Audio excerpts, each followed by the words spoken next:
Hello everyone and welcome to another high-low game of Age of Empires. Today we're basking in the hot Arabian sun as the Viper playing as the teal Malians prepares to take on Nicov playing as the red Lithuanians. Now while the players herd their herdables, explore their immediate surroundings and try to go up to Feudal as fast as possible, let's take a look at the respective Civ matchup we'll be watching today. Now the Malians are technically categorized by the developers as a quote-unquote infantry civilization, but man are they so much more. To start with, yes, units produced in Malian barracks do get extra pierce armor for free, starting in Feudal all the way up to +3 pierce armor in Imperial. And the Malian unique unit is the Gebetto. This is a quick infantry unit with a strong ranged melee attack, but terrible HP, 0 base armor of any kind. Now, beyond their infantry, Malian cavalry can actually be upgraded to get a massive +5 attack boost, which is amazing. Because even though Malians do not have Hussars, do not have Paladins, with this upgrade, their Cavaliers actually have a higher attack than Paladins, and their light cav and their heavy camels are some of the strongest in the game. Now, if you choose instead to go the archer route, know that you'll have plenty of wood to build your ranged units, since all Malian buildings except farms do cost 15% less wood. Now, in order to help you build your military as fast as possible, Malian gold mines last 30% longer, their universities work 80% faster, and their villagers are potentially harder to raid because they can upgrade these guys, their town centers, to fire 5 arrows when not garrisoned, 15 arrows when fully garrisoned, compared to the usual 10 normally fired by a fully garrisoned town center. Now, opposing the Viper, we've got Nicov playing as the red Lithuanians, a civ that very much focuses on its heavy cavalry units. Lithuanian knights, cavaliers, and paladins all get a free attack boost for every single relic that is collected, all the way up to +4 for a maximum of 4 relics. Now, remember, this feature, this bonus, this characteristic also applies to the unique unit of the Lithuanians, the Lechai. This is basically a heavy cavalry unit whose attack ignores enemy armor, making it one of the deadliest cavalry units in the game.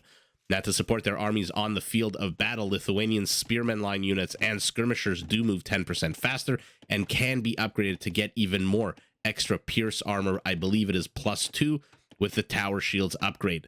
Now, to build a robust economy to support their military-industrial complex, the Lithuanians do start with 150 extra food, and they can be harder to raid because they can upgrade their town centers to have extra range.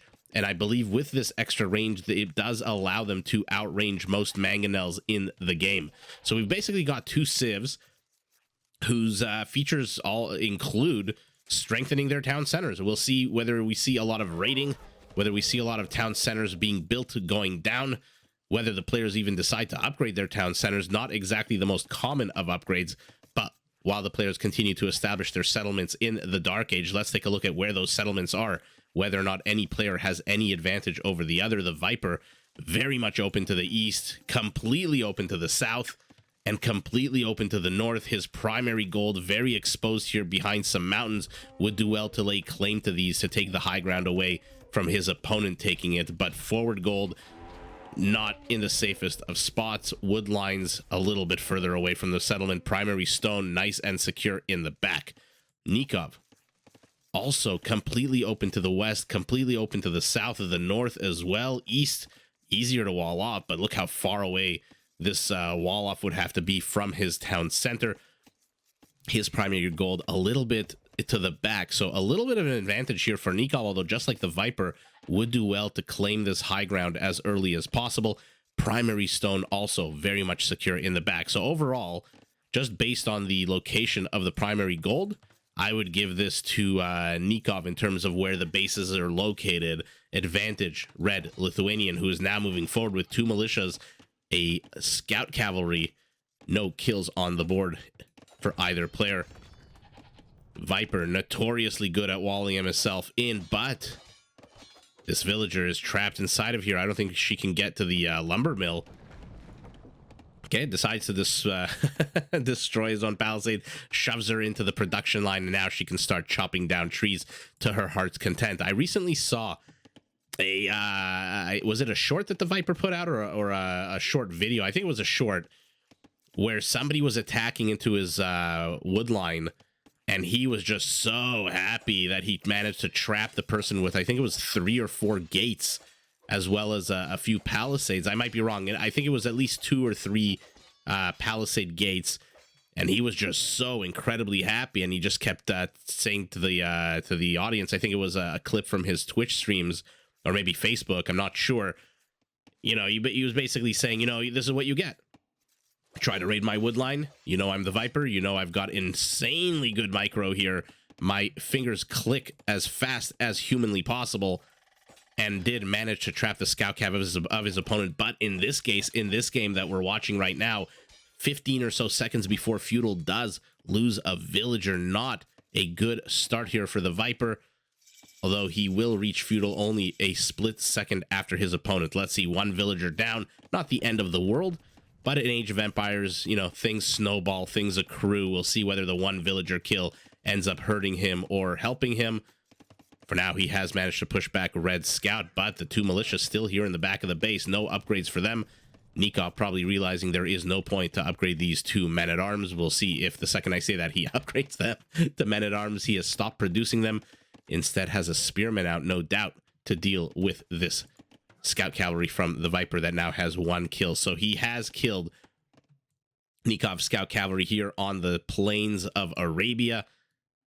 Has Viper seen his opponent's base? Okay, he's seen just the edge of the base, but he's good enough. He has enough experience to know exactly what that means and exactly where Nikov's settlement is. Nicov, of course, has seen basically everything of the Viper's base. Militia taking on spearmen. These spearmen are double teaming the militia. In comes a villager as well.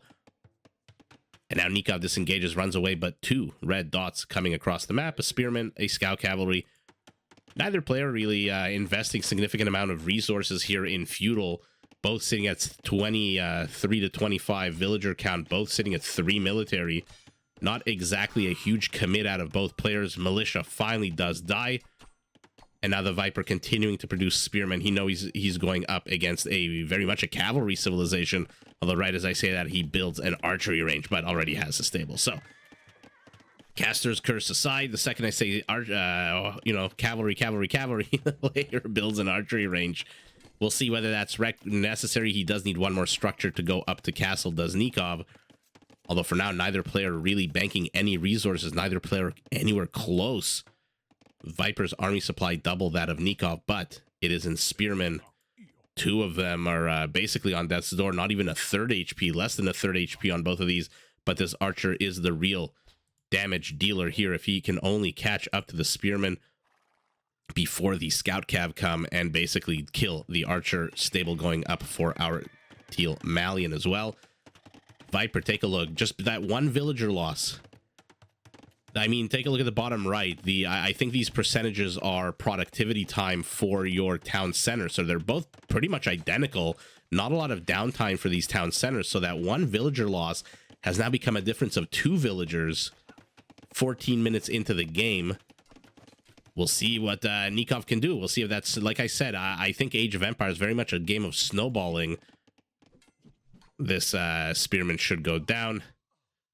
And Red's armies are just being taken out a little bit at a time. 1 unit here, 2 units there.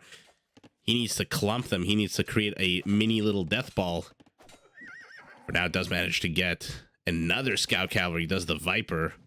Slowly trying to even up the army supply. He is 1 unit behind, but take a look at the HP on some of these units. I'm going to highlight them all. Nikov's army very much battered and bruised, and even though he has 5 units to 7, actually, no, he's doing quite well. Taking out that archer. You know, it's a bit of gold wasted there for the Viper, but these skirmishers will... yeah, they'll all die, basically. And now he's left with a spearman with 6 HP and a scout cavalry with 3 HP. To put together, they don't even have 10 HP, these 2 units. Okay, so Nicov overextending with his feudal age army, loses it all. But now more in the production tab. No more scout cavalry, though. He wants to start banking food. Viper is starting to bank food as well, going up to the 200 to 300 range. Okay, so Viper walled it off. Like I said, would very smart to take the high ground here. You know, some players would have used the gold as a natural part of the wall off and walled it over here, which would have exposed their villagers, but this is a nice little location here for the Viper. Market going up for him, and now he's the one putting on the pressure, putting on the aggression on the western frontier of his opponent's base. Gate going up for our red Lithuanian, who is now at almost 400 food. The Viper, though, 526. Despite being down 5 villagers, his army supply is bigger, and his gold and food reserves are also bigger. Remember, he was the one playing defensive. Defender's advantage allows you to micro, in my opinion, a little bit more effectively than an offensive. Is there? There must be a palisade in the middle here, right? Yeah. Yeah, I see it sticking out here. Okay. Otherwise, the Viper would have had a little gap in his defenses. And now the Viper is up to castle. Nicov not far behind, needs a little bit more gold, 100 more food. Not the best time to pull off villagers from gold, but what can you do? You've got 3 scout cabs trying to bust their way into your base. Won't do that anytime soon, and Nicov is up 35 seconds after his opponent. So not the end of the world, although 7 villager difference here. I'm a little worried here for the Viper once he hits castle. He's investing in bloodlines. He's upgrading his gold miners. Nicov doing the exact same thing, upgrading his gold miners. But being down 7 villagers, that's basically down 20% economically to your opponent. And also bloodlines now. Okay, so I hope we're going to get to see some nice cavalry. I mean, you've got one side who, let's see how many relics Nicov has actually seen. Oh, God, only 1. Oh, he needs to scout yesterday, the Viper. Let's see what he's seen. Also just the 1. So both players are really, if you take a look at the minimap, this is the Viper's vision. This is Nikov's vision. Both players really don't care about outlying resources, outlying relics, although our Lithuanian would do well to care a little bit. So as I was saying, you've got one civilization whose strong cavalry units, her heavy cavalry units, get free attack boosts, and you've got one civilization whose cavalry can get a +5 attack across the board. Nicov being so annoying with this small band of few units. 5 kills already. Kill count, though, still in favor of the Viper, because he did manage to pick off so much army supply of his opponent earlier on in the game. And let's see what these scout cav can do. Has to pull back these 2 spearmen to help, but here come the knights. Oh, he's taking a lot of bad damage as the Viper on this one knight. What is red building? Immediately plops down a monastery. Ark of the Covenant getting ready to be lowered. Do not look at the Ark of the Covenant when it is opened. If I have learned anything from Indiana Jones, it is that. Thank you, Harrison Ford. Let me know if you're excited for the new Indiana Jones movie. I'm kind of 50-50. My mom and I really, really love the Indiana Jones series movies, but the last one, the Crystal Skull one was absolutely terrible. And I don't know, Harrison Ford, just retire gracefully, enjoy all the money you've earned, enjoy all your fame and notoriety, although I don't think he's one for fame and notoriety. Seems like a grumpy old man, which is awesome. In any event, excited for what should be the last Indiana Jones with Harrison Ford in it. Otherwise, he'll be playing the next movie when he's, what, 93? Shoos away these 2 knights, does the Viper. And now we've got a scout cav who has 1 mission and 1 mission only. Locate the frickin' relics ASAP. This is the job of Greg the scout, who now locates the 2nd relic. And the monk is out. Viper has, Viper realizes that the monk is out. Should go, will he attempt to get the relic? Okay, Nicov pivots with this monk on the right side of our screen. Opts to go for the further relic first. Not a bad move, as another monk comes out and goes for the easier catch.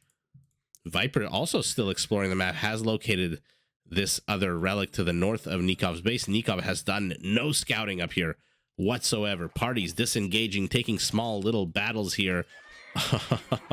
Monk goes down. My God, our cavalry, scout cav, light cav, so damn good at taking out monks. It should be, what, a +10 attack bonus? Yeah, oh my goodness. This monk would do well to avoid going this route, maybe go south. Now there are 2 monks. Let's see if he's managed to shoo them away. Does lose both of them. Oh god, amazing pickoffs here by the Viper. Nicov wasting a lot of gold. Trying to get these relics. Will get one, but the Viper already has one. And where are the remaining relics? Because I only see 1, 2, 3. No, yeah, okay, so they're all out here. Luckily for Nicov, if he can get vision on them, they are all around his base. There's one to the west of his base, one to the northwest, and one immediately north. I mean, look how close this is to his base. Unfortunately for him, yeah, still has not done any scouting to the north, focusing instead on the south. Viper comes in, amazing game sense, catches the town center going up, knows it's happening, and here we go. Is it Nikov's turn to snipe the Viper's monk, or will the Viper's monk run away? Okay, Nicov decides to back away. I think he could have gotten the monk. Yeah, you're going to sacrifice your... Oh my god, he did not get the monk. And loses a monk of his own. Oh god, Nicov is taking a terrible, terrible castle age trades here. Oh lordy, he is 2 monks in, 2 monks more on the production tab. Maybe clump your units a little bit before you engage. I mean, the Viper's micro is just too good. Now he gets this relic. And he gets this one. Nicov left with only 1 potential relic to get, which is at this part of the map. Has he seen it? He has not.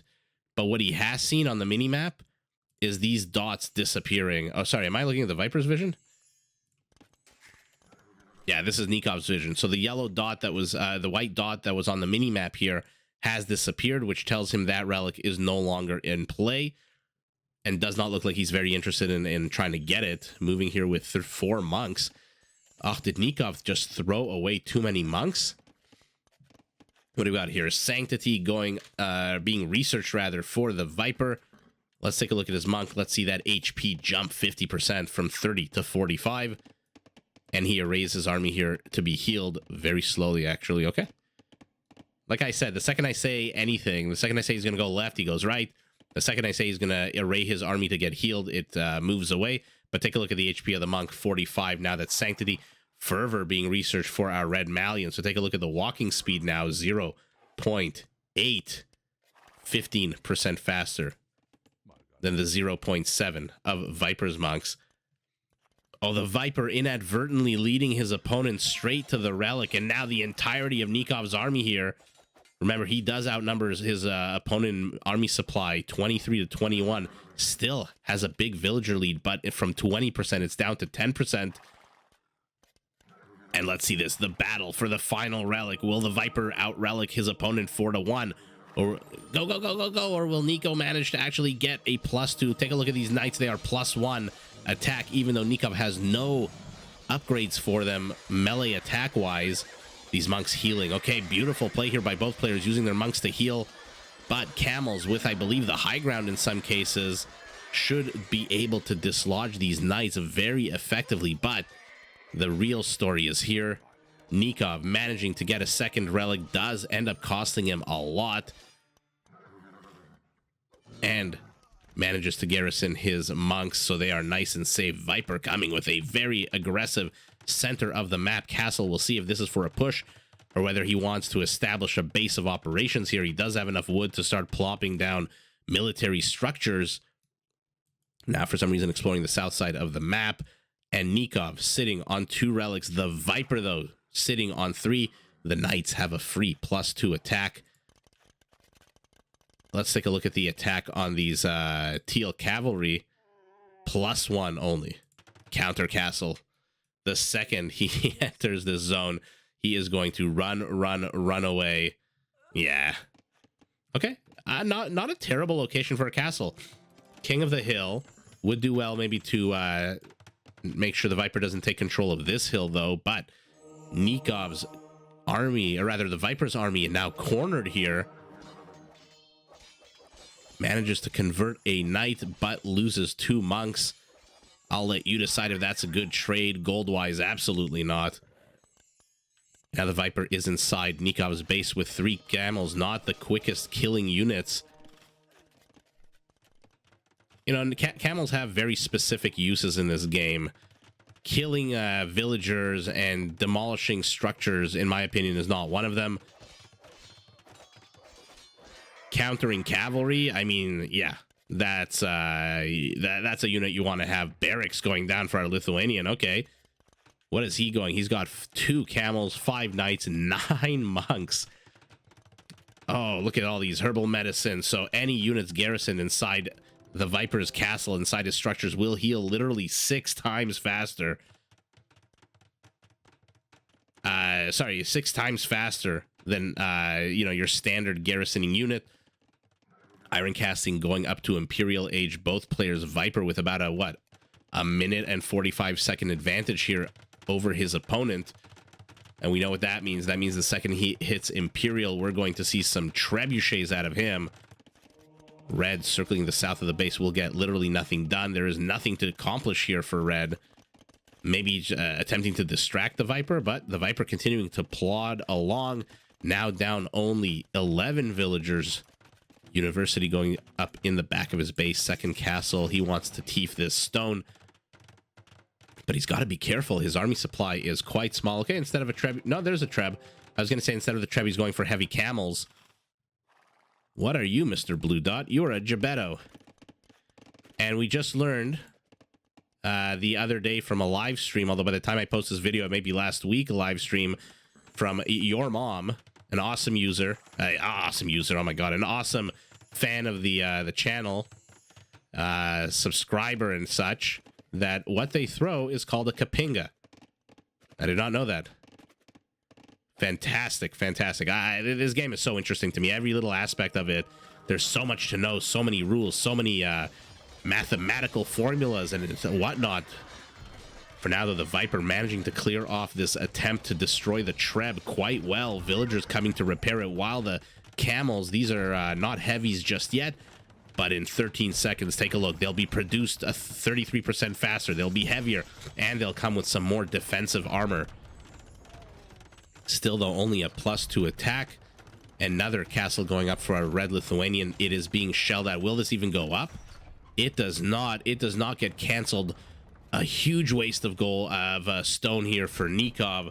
And what do we have? We've got illumination. We've got block printing. So his 9 monks are going to have 12 range. And they will regain their faith basically twice as fast. Camel versus Gebetto, the fight we've all wanted to see ever since the Malians were introduced into the game. The camel takes it, but turns around and it is immediately confronted by 16 heavy camels who just slaughter him, turn around, and are now inside Nikov's base here, while 4 Trebs continue to shell around. Take this castle, 250 stone. How many villagers are repairing it? 17, it looks like. Oh, but the Viper runs into a wall of halberds. No attack upgrades on them. Barely any defensive upgrades on them. We'll see what he does with these camels. Rather, more accurately, what he can do with the camels. I mean, they should absolutely not engage into these halberdiers. At the same time, we've got a lion making an issue of these villagers trying to escape their base. They're just looking for a better life, man. Leave them alone. But the villagers should be able... Oh my God, how long did it take to kill that one lion? Dear Lord, and now these camels... What are they doing? Do not engage into the halbs. Okay. He's running away, trying to find an exit strategy. Oh, the Viper gets vipered with a house that makes basically these camels have to find a different route to get the hell out. But Nicov out-vipering the Viper, focusing on converting Gebettos here. These camels continuing to ping-pong between left, right.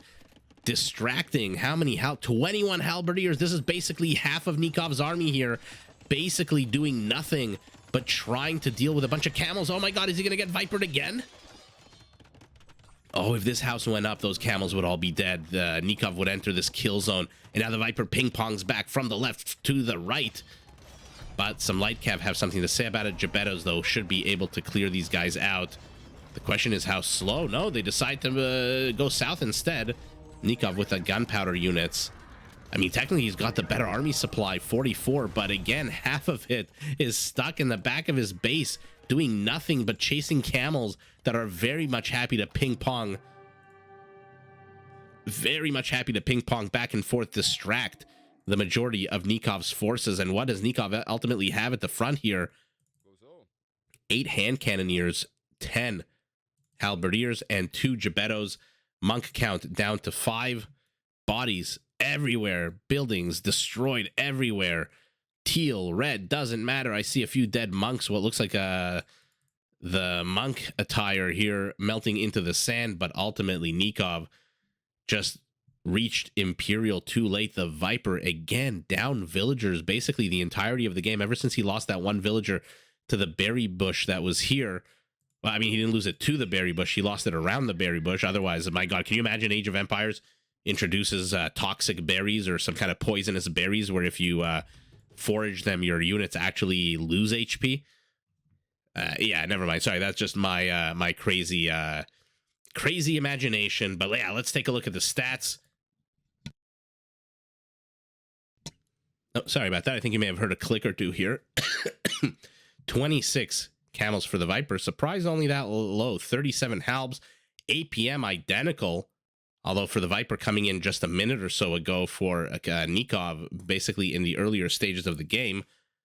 Let's take a look at the stats. See if the relics made any difference. Not really. About 500 gold difference.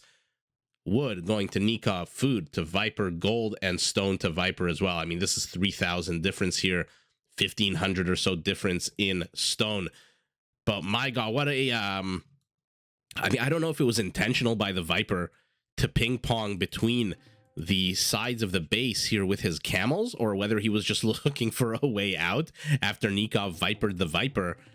I mean, if he was looking for a way out, yeah, I guess he wouldn't go north. I mean, the castle, it has been destroyed. There's a very weak palisade here, but distracting the bulk of Nikov's forces. I mean, he's got 31 halbs. 21 of them are here in the back of his base doing absolutely nothing. Trying to catch camels. You know, good luck with that on your, what, the 1.1 move speed compared to their 1.6. And overall, let's see, the structures that Nicov had to produce his army: 3 archery ranges, 2 siege workshops, and only 2 stables. The Viper, on the other hand, has 3 castles and 9 stables. So this is what I was talking about. You know, the Malians being classified as an infantry civilization in the game, a little bit misleading. I mean, the Viper won this game with his with basically his camels. Gebettos, did they make a difference? Let's take a look at kill count: 77 to 51. So not the greatest, highest amount of kills in the game, but the Viper managing to just outpace his opponent. I don't know how else to put it. He got up to Imperial much quicker than his opponent, even though he was going on the back of fewer villagers. Did have 1 extra town center, although I think there was there not one here that I guess got destroyed. But overall, the Viper putting his pedal to the metal here, his foot on the gas, just managing to again outpace his opponent. Took the middle, including all the juicy resources that come with taking the middle. Proceeds to just hammer at his opponent right down the guts. These camels try to do something clever in here. Did lose a bunch of them, but my God, they managed to distract these halberdiers. If these halberdiers were here in the front, he could have at least sent them in to sacrifice them to get 1 treb, maybe 2 if he's lucky. It looks like the Viper wasn't really... it was being a little less than intense with his treb micro. Does end up losing 1 here. I think there was a 3rd one here also. I may be wrong. So much action, my brain just immediately it tries to absorb everything. But for now, the Viper, wow, first of all, what a fun game. Second of all, again, calling Malians an infantry civ, if that in any way dissuades you, please try the Malians. First of all, Gebetto's super cool. Basically the female version of a throwing axeman with more range, quicker. And I think I said it during my live on, when was it, March? I want to say March 4th. If there was an Age of Empires dating show, would there be any 2 units that are more compatible in terms of their love of killing things with ranged melee attacks than the Gebetto and the Frankish throwing axeman? I mean, those 2 are a match made in heaven, in my opinion. In any event, The Viper, with fewer villagers, does manage to steamroll his opponent, keeps 3 of the relics out of the hands of our red Lithuanian, who still has not researched a single attack upgrade for his melee units, +0 for the halbs, plus nothing for the one knight that he has that for some reason is sitting here in the northern edges of the map. The northern frontier. Has he even explored this area? No. So this knight is just hanging out here having a coffee while his base gets ransacked. Good job, random knight. The Viper steamrolls over his opponent, threatens the guts, takes down 2 castles, takes down a whole bunch of infrastructure here. Nicov not able to respond, although has a good amount of resources, just doesn't have the buildings, doesn't have the infrastructure, and most importantly, doesn't have the time to build new infrastructure. Knows what's coming. He can read the writing on the wall, decides to tap out, lives to fight another day. Viper gets the big W, and GG to both players. Did you enjoy this video? Check out these other clips and make sure to subscribe and enable notifications so that you're notified of my latest uploads.